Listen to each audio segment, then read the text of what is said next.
le thème de la direction divine.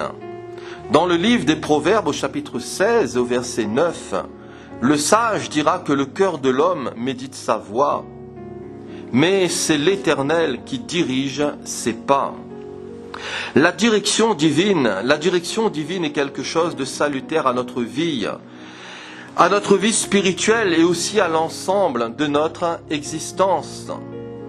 Cette direction nous évite bien des écueils et elle nous préserve de tomber dans les méandres du mal et aussi dans les pièges du diable.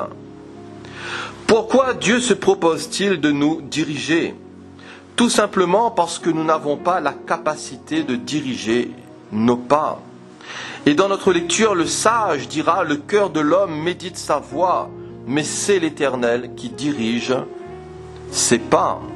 Diriger en hébreu est au radical ifil et au mode imparfait. Le radical ifil exprime l'idée d'établir, de fixer, d'accomplir, de faire et de rendre ferme. Le radical ifil exprime l'idée aussi de préparer, de pourvoir, de fournir, de diriger vers un sens moral, d'arranger et d'ordonner. L'Éternel a le pouvoir de diriger les pas de l'homme. En réalité, l'Éternel a le pouvoir de rendre fermes les pas de l'homme. Et les pas de l'homme sont affermis par le Seigneur et il prend plaisir à sa voie. Et s'il tombe, nous dit la Bible, il n'est pas terrassé. En réalité, l'homme fait des projets. Mais celui qui a le dernier mot, c'est l'Éternel. C'est l'Éternel qui régule la vie. C'est l'Éternel qui a pouvoir sur toute chair. C'est lui qui est souverain sur tout, sur le monde visible et invisible. L'homme fait des projets, mais celui qui a le dernier mot, c'est Dieu. Et le prophète Jérémie savait que la voix de l'homme n'était pas en son pouvoir. Et il dira dans son chapitre 10 et au verset 23, « Je le sais, ô Éternel, la voix de l'homme n'est pas en son pouvoir. Ce n'est pas à l'homme quand il marche à diriger ses pas. » La version Semeur nous dit « Je sais, ô Éternel, que le destin de l'homme n'est pas entre ses mains. » C'est-à-dire que l'homme n'a pas autorité sur ce dernier. Souvenons-nous de Joseph, le fils de Jacob, qui est passé du statut d'esclave à celui de ministre et de ministre d'Égypte. Joseph, qui est passé du statut d'esclave à celui de gouverneur et gouverneur d'Égypte. Joseph est un type de Jésus. Joseph, c'est une typologie de Jésus, c'est une figure de Jésus. Et Joseph a été le moyen de salut pour ses proches. Jésus est le sauveur du monde. Joseph était berger. Jésus est le bon berger. Joseph a des traits de personnalité, de caractère qui sont conformes à Christ. Et Joseph a été vendu et méprisé de ses frères. Jésus l'a été également. Joseph a été obéissant et fidèle. Jésus l'a été. Joseph montre une grande sagesse dans l'interprétation des songes. En Jésus se trouvent tous les trésors de la sagesse et de la connaissance. Dans la prison, Joseph s'est trouvé avec les chansons et le panetier. Après que Joseph les eut parlé, un a été libéré, l'autre condamné. C'est ce qui s'est exactement passé à la croix avec les deux brigands, un qui a été sauvé et l'autre non. Joseph a été humilié avant d'être élevé. C'est ce qui s'est passé aussi pour Jésus. Et dans Philippiens chapitre 2 verset 5, l'apôtre dira « Ayez en vous les sentiments qui étaient en Jésus-Christ, lequel, existant en forme de Dieu, n'a point regardé comme une proie arrachée d'être égal avec Dieu, mais il s'est dépouillé lui-même en prenant une forme de serviteur, en devenant semblable aux hommes, et il a paru comme un simple homme. Il s'est humilié lui-même, se rendant obéissant jusqu'à la mort, même jusqu'à la mort de la croix. C'est pourquoi aussi Dieu l'a souverainement élevé et lui a donné le nom qui est au-dessus de tout nom, afin qu'au nom de Jésus, tout genou fléchisse dans les cieux, sur la terre et sous la terre, et que toute langue confesse que Jésus-Christ est Seigneur, à la gloire de Dieu le Père. Alléluia. Joseph a préservé les siens de la famine. Jésus nous délivre de toute famine spirituelle. Il est le pain de vie. Ainsi, si Dieu se propose de nous diriger, c'est qu'il désire nous façonner. Et c'est qu'il désire nous façonner à l'image de Jésus. Le but prioritaire de Dieu, c'est de nous sauver de nos péchés. Ensuite, le but prioritaire de Dieu, c'est de nous rendre conformes à l'image de Christ. C'est que tous ses enfants soient semblables à Christ. C'est que nous ayons en nous les sentiments qui étaient en Jésus. C'est que nous puissions refléter le caractère de Christ, la vie de Christ. Si Dieu se propose de nous diriger, c'est qu'il désire nous rendre conformes à son Fils. Dieu désire aussi nous inclure dans son plan et dans l'accomplissement de ses promesses, afin de nous bénir et aussi afin de bénir les autres au travers de nous. Alléluia. Le psaume 40, verset 6 nous dit « Tu as multiplié, Éternel mon Dieu, tes merveilles et tes desseins en notre faveur. » La direction divine. Dans la direction divine, il n'y a pas de formule magique. Et la Bible contient un ensemble de principes qui nous permettent de découvrir la volonté de Dieu. Et pour découvrir la volonté de Dieu, il nous faut premièrement avoir un bon état d'esprit. Il nous faut avoir une bonne mentalité. Dieu résiste, nous dit la Bible, aux orgueilleux. Mais Dieu fait grâce aux humbles. L'esprit humble, c'est l'esprit qui est contrit et repentant. Celui qui est humble, c'est celui qui ressent sa misère, c'est celui qui ressent sa pauvreté spirituelle et son besoin de se réfugier en Dieu, son besoin de se confier constamment dans le Dieu de son salut et dans le rocher de sa délivrance. Son besoin de l'homme humble, il le cherche. Et il le cherche dans la prière. Comme Anne pour avoir un fils dans 1 Samuel chapitre 1. Comme Salomon aussi pour obtenir la sagesse et devenir sage dans 1 Roi chapitre 3. Comme Néhémie pour le peuple dans Néhémie chapitre 1. Le serviteur d'Abraham également pour être guidé vers la future épouse de Isaac, c'est-à-dire Rebecca dans Genèse chapitre 24. Si pour découvrir la volonté divine, il nous faut avoir un bon état d'esprit, une bonne mentalité. Pour découvrir la volonté divine, nous devons aussi nous servir de notre intelligence. Et l'homme est supérieur à la bête et possède des facultés bien plus grandes. Le psalmiste dira « Ne soyez pas comme un cheval ou un mulet sans intelligence ». L'apôtre Paul était quelqu'un de brillant, l'apôtre Paul était un enseignant hors pair, mais il était aussi un fin stratège. Paul a su réfléchir à la manière de répandre l'évangile dans toute la région du monde connu. Il a choisi les points stratégiques, les points de commerce, les points portuaires comme à Corinthe. L'apôtre Paul a su réfléchir, il a prié Dieu, il a cherché la direction de Dieu. Mais il a su aussi user de stratégie, il a su aussi user d'intelligence, de bon sens, de réflexion. Et certainement que le Seigneur a su l'éclairer. Paul, il a choisi les grands centres de population, c'est-à-dire des villes. Il débattait avec ses détracteurs, acte 9, verset 29. Il argumentait avec persuasion, acte 19, verset 8. Paul s'entretenait aussi dans la synagogue avec les Juifs et avec les hommes craignant Dieu et sur la place publique avec ceux qu'il rencontrait. Acte 17, verset 17. Ainsi, la faculté de l'intelligence et de l'intelligence renouvelée est efficace. La direction divine se découvre aussi dans la marche par l'esprit. Et le psalmiste dira que ton esprit me dirige dans la voie droite. Philippe en Samarie a été conduit et il a été conduit par l'Esprit. Dans Acte 8, nous voyons un réveil extraordinaire. Quel réveil? Le réveil de Dieu dans les cœurs, avec des miracles extraordinaires. Hommes et femmes se firent baptiser. Et la Bible nous dit qu'il y eut une grande joie dans cette ville.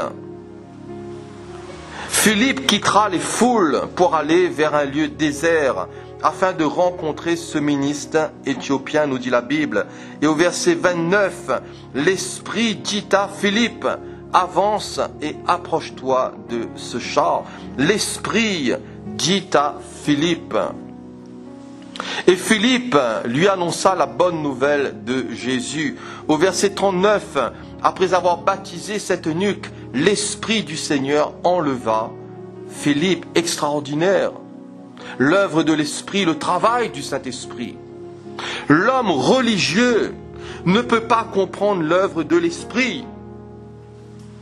L'homme religieux ne peut pas comprendre l'œuvre de Dieu. Tout cela n'est que pure folie pour lui.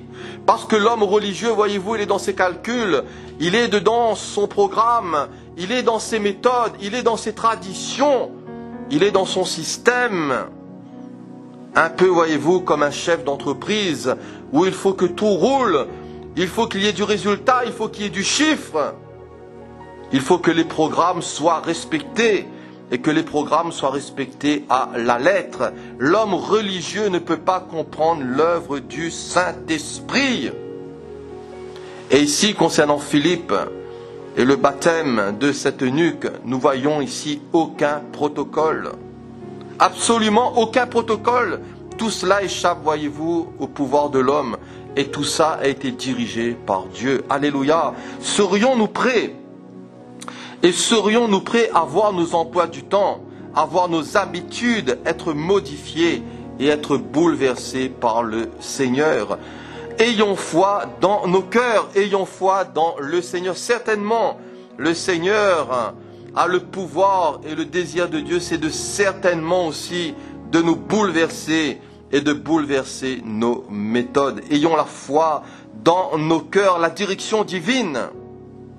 Cette direction s'exprime aussi dans le temps. Et attendre les directions de Dieu et attendre les directives divines peut sembler être une expérience difficile. Mais la patience fait aussi partie de la marche par l'Esprit. Et c'est le fruit de l'Esprit. Galates 5, verset 23. Patience et persévérance vont de pair. La patience, la persévérance est utile pour recevoir les promesses de Dieu. Et dans Hébreux 10, 36, l'auteur de l'Épître aux Hébreux nous dit que vous avez besoin de persévérance, afin qu'après avoir accompli la volonté de Dieu, vous obteniez ce qui vous est promis. Ces croyants ici d'origine juive, convertis à Christ, avaient tenu bon dans les difficultés. Mais le danger de se rétracter, le danger d'apostasier, le danger de revenir et de retourner à leurs anciennes religions juives, à leurs anciennes coutumes, était réel. C'était un danger qui les menaçait. Ils devaient persévérer. Et chrétiens, ne regardons pas en arrière. Que le Seigneur nous aide, ne soyons pas comme la femme de Lot, ne soyons pas comme Israël et les concombres. Mais ayons nos yeux fixés sur Jésus. Allons de l'avant, souvenons-nous combien les promesses de Dieu sont grandes et glorieuses. Ne nous laissons pas récupérer par le passé. Le diable est un menteur, le diable est un voleur. Mais apprenons à tenir ferme après avoir tout surmonté et vivons au quotidien avec Jésus, en rejetant tout fardeau et le péché qui nous enveloppe si facilement et courons avec persévérance dans la carrière qui nous est ouverte. Alléluia.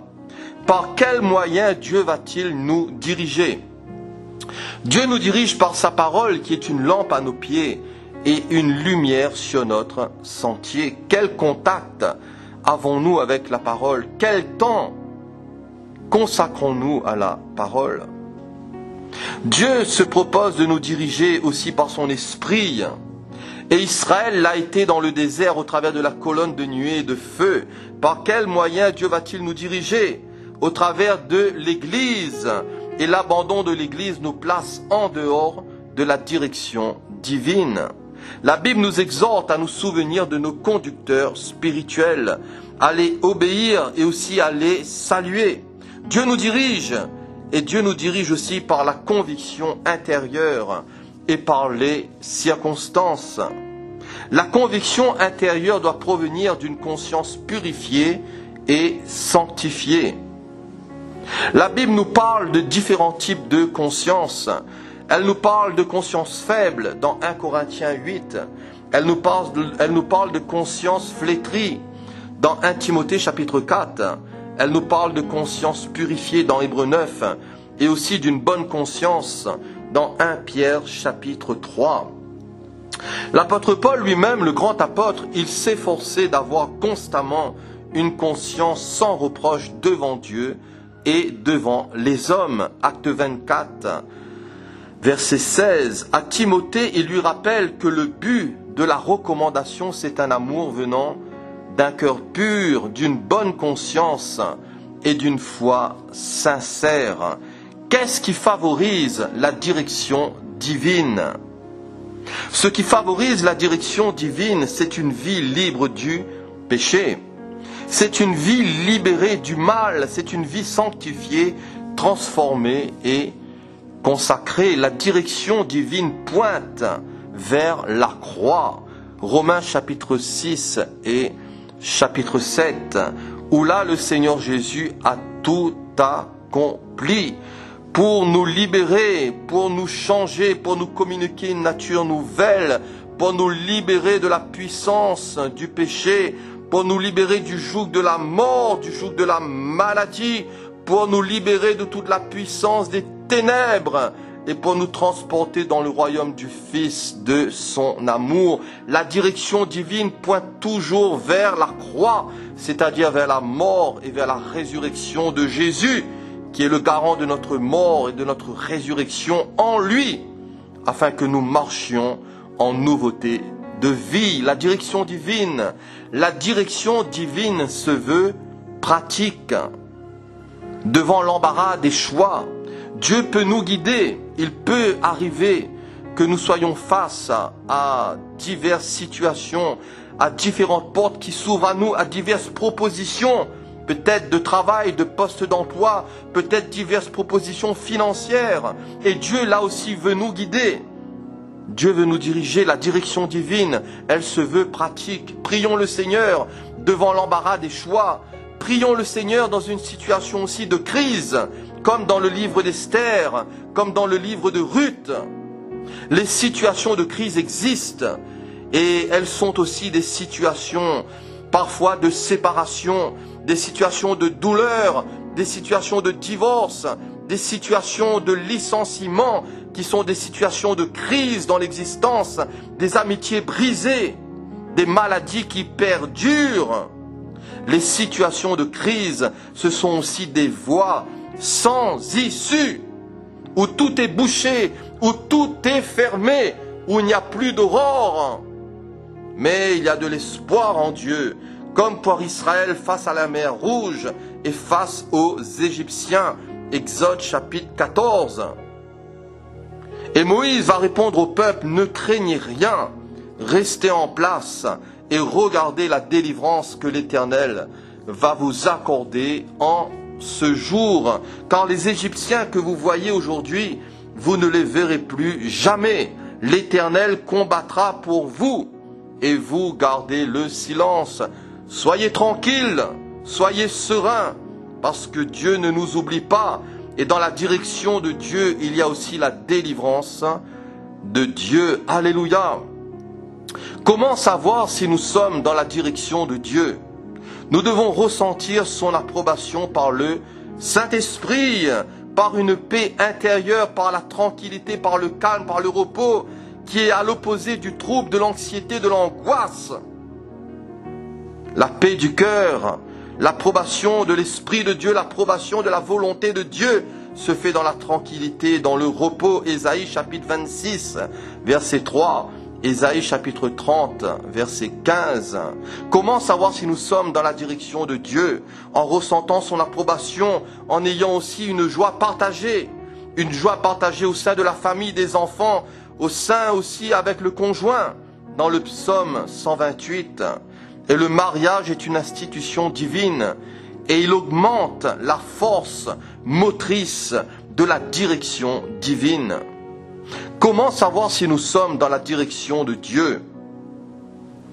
Ce que Dieu nous montre peut être aussi confirmé et peut être confirmé par un don spirituel. Dieu va nous montrer des choses, Dieu va parler à notre cœur et Dieu peut confirmer ces choses par un don spirituel. Le Seigneur peut révéler aussi sa direction par des songes et des visions. Et le rêve de Joseph, le fiancé de Marie, a permis à Jésus d'être protégé au début de sa vie. Matthieu 2, verset 13, un ange du Seigneur apparut en songe à Joseph et dit, lève-toi, prends le petit enfant et sa mère, fuis en Égypte et reste-y jusqu'à ce que je te parle, car Hérode cherchera le petit enfant pour le faire périr. Le Seigneur peut révéler sa direction par des songes et des visions dans Acte 16. C'est suite à une vision de l'apôtre Paul, que l'Europe a entendu pour la première fois l'Évangile. Dans les songes, il peut y avoir aussi des mensonges. Et le prophète Jérémie nous met en garde et nous parle des faux prophètes venant soi-disant au nom de l'Éternel, en disant « j'ai eu un songe ». J'ai eu un songe, mais le songe ici est égal au mensonge. Jérémie chapitre 23 et au verset 25. Les songes doivent être aussi éprouvés par le biais de la parole et par le biais des Écritures.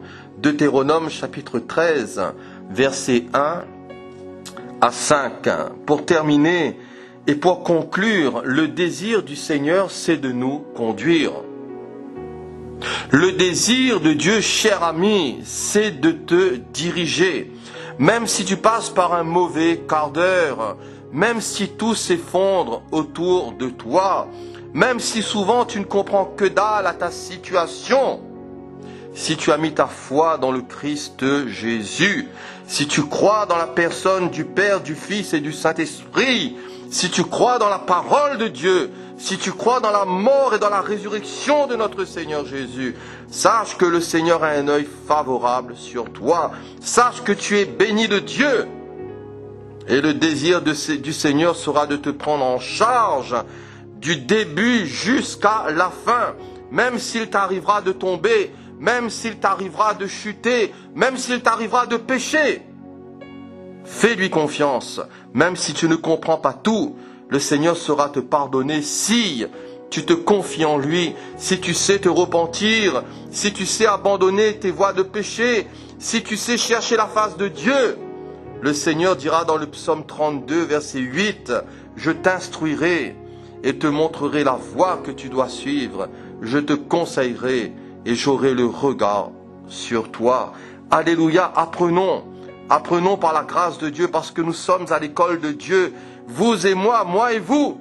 Et nous avons tous besoin de patience, nous avons besoin de persévérance. Ayons la bonne mentalité, ayons aussi la bonne attitude. Que le Seigneur vous bénisse, que le Seigneur vous encourage par ces quelques paroles. Soyez renouvelés, soyez fortifiés, soyez bénis dans le nom puissant de Jésus, et que le Seigneur Jésus vous garde, et que le Seigneur Jésus bénisse vos proches également, votre assemblée, vos frères et vos sœurs, vos communautés, que le Seigneur bénisse votre ville, qu'il bénisse votre nation. Prions pour les peuples, prions pour nos villes, prions pour les autorités, prions pour les hôpitaux, prions pour les médecins, pour tous ceux qui travaillent dans ces temps difficiles au travers de ce Covid-19. Prions pour tous les malades, prions pour que les hommes et les femmes se tournent vers le Seigneur et que le Seigneur Jésus les bénisse. Amen.